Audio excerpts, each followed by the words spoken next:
मैं भारत को भारतीयता की मान्यता के आधार पर फिर से खड़ा करना चाहता हूं, उस काम में लगा हूं। तो मैं आपको आपकी जिंदगी के लिए छोटे छोटे कुछ 4 नियम बताना चाहता हूं, और ये 4 नियम का पालन आप सब करिए। मैं आपको विनम्रतापूर्वक लेकिन विश्वास से कहता हूं कि ये 4 नियम का जो भी पालन करेगा, जिंदगी में बीमारी और रोग उसको कभी आएंगे नहीं। आप भी अगर ये पालन करेंगे तो बहुत अच्छा होगा। मैं भी करता हूं मेरे जीवन। मैं पिछले 15 वर्षों से योग प्राणायाम करता हूं, उसके साथ कुछ नियम मैंने बनाए हैं, वो नियम का पालन करता हूं और वही नियम आपको बताना चाहता हूं। स्वामी जी पालन करते हैं, मैं करता हूं, हमारे लाखों योग शिक्षक करते हैं, और इन नियमों का पालन करने से हमको इतना लाभ हुआ है कि कभी बीमारी आती नहीं। 15 साल से मैंने हर बार मेरा बीपी चेक किया, नॉर्मल है, शुगर नॉर्मल है, ट्राइग्लिसराइड्स नॉर्मल है, कोलेस्ट्रॉल नॉर्मल है। पिछले 15 साल में कभी सर्दी जुकाम भी नहीं हुआ, गला भी नहीं बैठा, कभी हॉस्पिटल नहीं देखा, कभी डॉक्टर के पास नहीं गए, क्योंकि जरूरत नहीं पड़ी। और वो जरूरत नहीं पड़ी क्योंकि हम निरोगी हैं, स्वस्थ हैं। ये निरोगी और स्वस्थ होने के लिए आयुर्वेद की एक छोटी सी जानकारी आपसे मैं शेयर करना चाहता हूं। आयुर्वेद में ये कहा गया है कि किसी भी व्यक्ति को निरोगी होना है, रोग मुक्त होना है, तो अपने जीवन में 3 बातों का ध्यान रखे। अपना वात, पित्त और कफ, तीनों का संतुलन रखे। वो 3 तरह के दोष हैं हमारे शरीर में, वात, पित्त, कफ। आपने सुना होगा, ये त्रिदोष आधारित शरीर है। जब वात बहुत बिगड़ जाता है तो 80 से ज्यादा रोग आते हैं। जब पित्त बहुत बिगड़ जाता है तो लगभग 46 से 50 रोग आते हैं, और जब कफ बिगड़ जाता है तो 28 रोग आते हैं, और वात, पित्त, कफ तीनों बिगड़ जाएं तो 148 रोग आते हैं।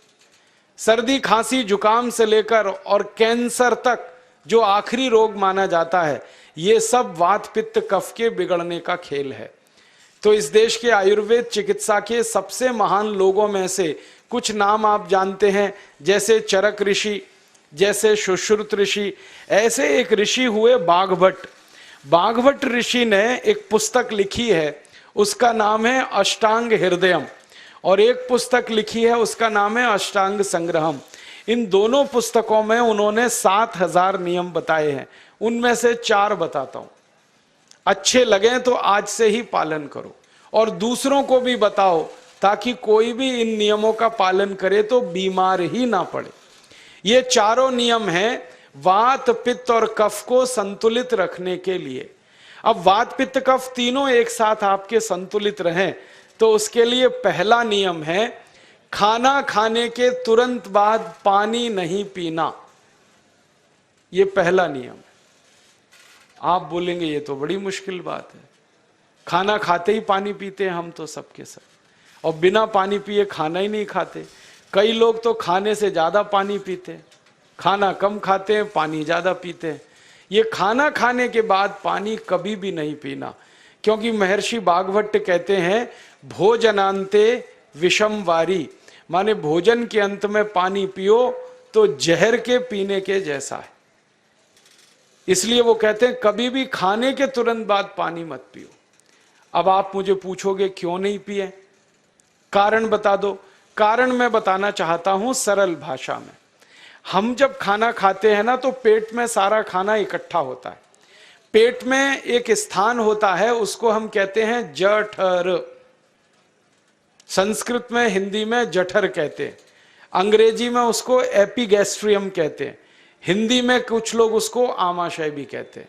ये जठर छोटा सा स्थान है। आपके पेट में नाभि है ना, उसके लेफ्ट साइड में बाईं तरफ छोटा सा स्थान है। सारा खाना आपका इसी स्थान पर आता है। जो भी आप खाते हो, रोटी, चावल, दाल, सब्जी, दूध, दही, कुछ भी खाओ, सब कुछ जठर में आता है। अब जठर में जैसे ही खाना इकट्ठा होता है तो उसमें आग जलती, और उस आग को कहते हैं जठर अग्नि। मिला के बोल देते हैं जठराग्नि। आप जैसे ही खाना खाते हो, पेट में जठर में अग्नि जलती है, वो अग्नि खाने को पचाती है, और अग्नि खाने को ऐसे ही पचाती है जैसे रसोई घर की अग्नि खाने को पकाती है। आपके रसोई घर में आप अग्नि जलाओ, उसके ऊपर दूध रख दो, दूध में थोड़ा चावल डाल दो, अग्नि जब तक जलती रहेगी खीर तब तक बनती रहेगी। आप घर में अग्नि जलाओ, उसके ऊपर पानी रख दो, उसमें दाल डाल दो, दाल की पकने की क्रिया तब तक चलेगी जब तक अग्नि जलेगी। ऐसे ही पेट में होता है, जैसे ही आपने खाना खाया पेट में अग्नि जलती है, और जब तक अग्नि जलती है तो खाने के पचने की क्रिया चलती है। जैसे रसोई घर में खाना पकाते हैं वैसे ही पेट में भी खाना पकता है, इसी को हम पचने की क्रिया कहते हैं, अंग्रेजी में उसको डाइजेशन कह देते हैं। तो आपने खाना खाया, पेट में अग्नि जल गई, अब वो खाने को हजम करेगी, पचाएगी। अब मुझे एक प्रश्न का उत्तर दो आप, कि जैसे ही आपने खाना खाया पेट में अग्नि जल गई और वो खाने को पचा रही है, तुरंत आपने गट गट गट गट पानी पी लिया, और खूब ठंडा पानी पी लिया, बर्फ मिलाया हुआ पानी पी लिया, फ्रिज का पानी पी लिया। क्या होने वाला है? अग्नि जलेगी कि बुझेगी? अग्नि के ऊपर पानी डालो तो अग्नि और पानी की दोस्ती नहीं है, दुश्मनी है। पानी अग्नि को बुझा देता है। तो आपने खाना खाया, अग्नि जली, पीछे से गटगट पानी पी लिया, अब अग्नि शांत हो गई, अब खाना पचेगा नहीं, तो वो पेट में पड़ा पड़ा सड़ेगा, और सड़ा हुआ खाना 100 से ज्यादा विष पैदा करेगा, और वो 100 विष आपकी जिंदगी को नरक बना देंगे, और जिंदगी भर आप बीमार पड़े रहेंगे। आपको मालूम है, कई लोग कहते हैं मुझे पेट में बहुत गैस बनती है। ये गैस उन्हीं को बनती है जिनका खाना हजम नहीं होता। कोई लोग कहते हैं कि मुझे पेट में जलन होती है, ये जलन उन्हीं को होती है जिनका खाना पचता नहीं। कोई कहते हैं कि मेरे पेट में एकदम गुम हो जाता है, फूल जाता है, ये सब वो लक्षण हैं जब खाना पचता नहीं। तो खाना पचेगा नहीं तो सड़ेगा, सड़ेगा तो विष पैदा करेगा, और वो विष आपको बीमार करेंगे। इसलिए महर्षि बागभट्ट ने कहा, खाना खाते ही पानी मत पियो। समझ में आया? फिर आप बोलोगे कितनी देर तक नहीं पिए? कम से कम 1 घंटे तक। 1 घंटे बाद पानी पियो। आप बोलोगे जी 1 घंटा क्यों? ये जो अग्नि जलने की क्रिया है ये लगभग 1 घंटे तक ही चलती है पेट में, उसके बाद अग्नि अपने आप शांत हो जाती है, उसके बाद पानी पी लो। तो खाना अगर 10 बजे खाया तो 11 बजे पानी पियो, 11 बजे खाया तो 12 बजे पियो, 12 बजे खाया तो 1 बजे पियो, 1 घंटे बाद पानी पियो। अब आपके मन में यह सवाल आ सकता है कि खाना खाने के पहले पी लें क्या? हाँ पी लो, 40 मिनट पहले पेट भर के पानी पी लो।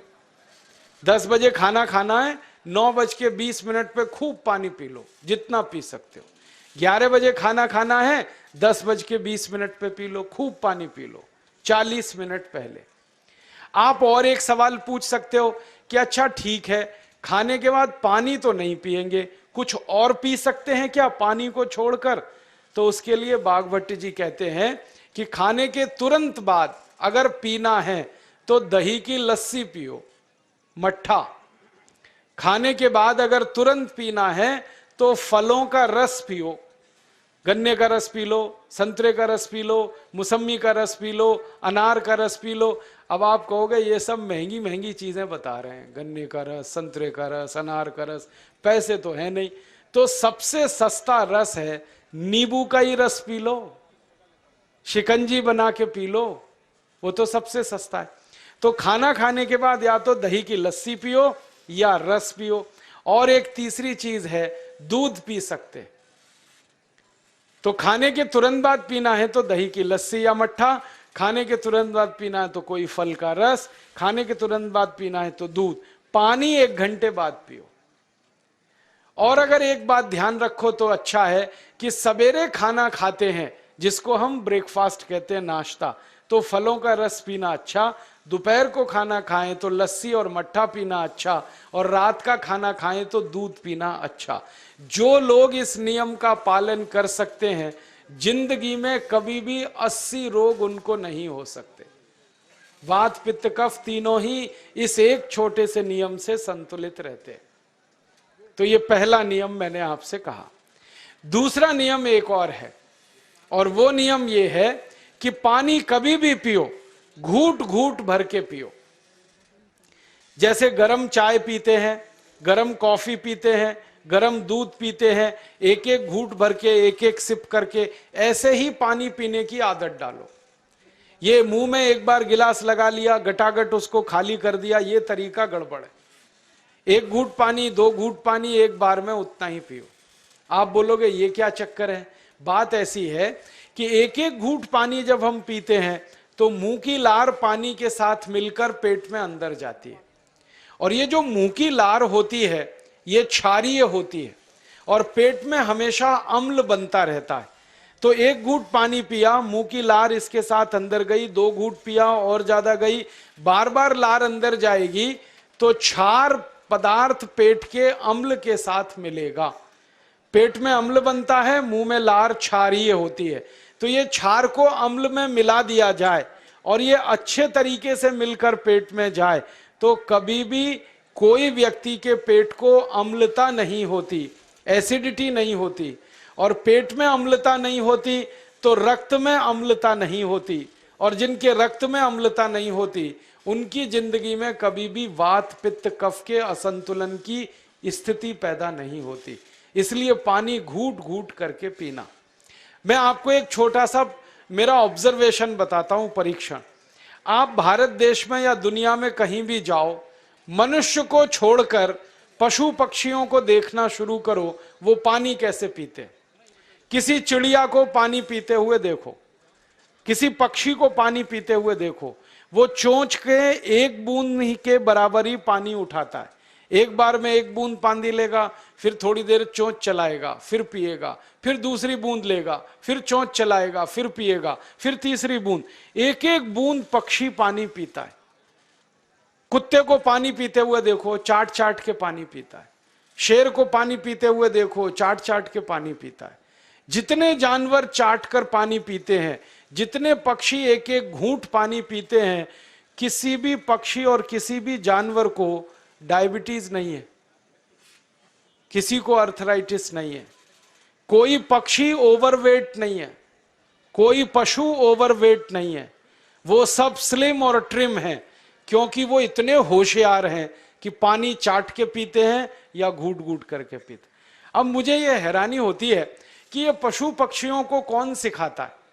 वो अपने जन्म से ये ज्ञान सीख के आते, उनका कोई गुरु नहीं है, उनका कोई विद्यालय नहीं है, उनके कोई प्रशिक्षण शिविर नहीं लगते, फिर भी उनको इतनी अकल है कि पानी घूट घूट पीना। और हम ये मनुष्य जिनके इतने गुरु, इतने विद्यालय, इतने कॉलेज, सीखने वाले, सिखाने वाले, और हम मूर्खों के मूर्ख गटागट गटागट पानी पीते रहते। तो पानी पीने का तरीका बदल दो, घूट घूट भर के पानी पियो। ये दूसरा नियम है।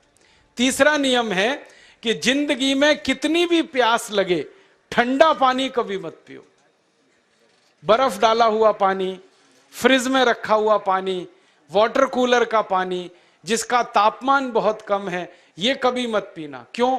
क्योंकि शरीर आपका गर्म है और पानी ठंडा है।